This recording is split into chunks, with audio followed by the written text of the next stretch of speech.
Sean "Diddy" Combs, the music mogul and entertainment icon, is currently standing trial in Manhattan federal court on a sweeping set of charges that paint a dark picture behind his glamorous public image. The charges include racketeering conspiracy, sex trafficking, unlawful drug distribution, and transportation for prostitution. The prosecution alleges that Combs operated a sophisticated criminal enterprise for nearly 2 decades, using his fame, wealth, and private network to exploit and abuse individuals, primarily women, under the guise of his celebrity lifestyle. Alleged modus operandi: freak-offs and coercion.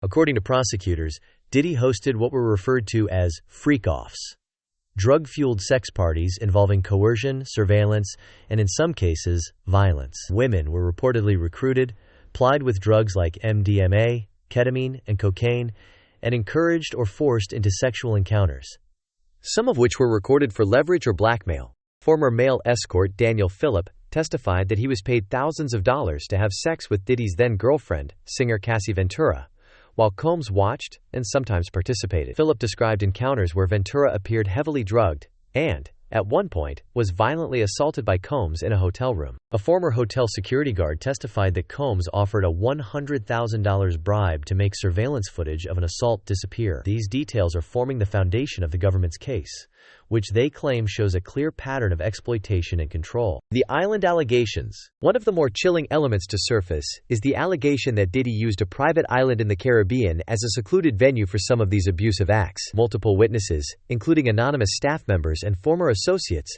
have told investigators that the island was outfitted for privacy and surveillance. Some described it as a place where anything could happen, far from the public eye or legal oversight. Prosecutors allege that young women and aspiring artists were flown to the island under false pretenses, offered music opportunities or vacations, only to be drugged, isolated, and sexually abused. It's been described by some as a pleasure compound, where attendees had little control over their circumstances and were frequently monitored or filmed. While the defense denies these claims, the prosecution says they have flight logs, text communications, and financial records to support them. Testimonies from alleged victims who visited the island are expected to be heard later in the trial.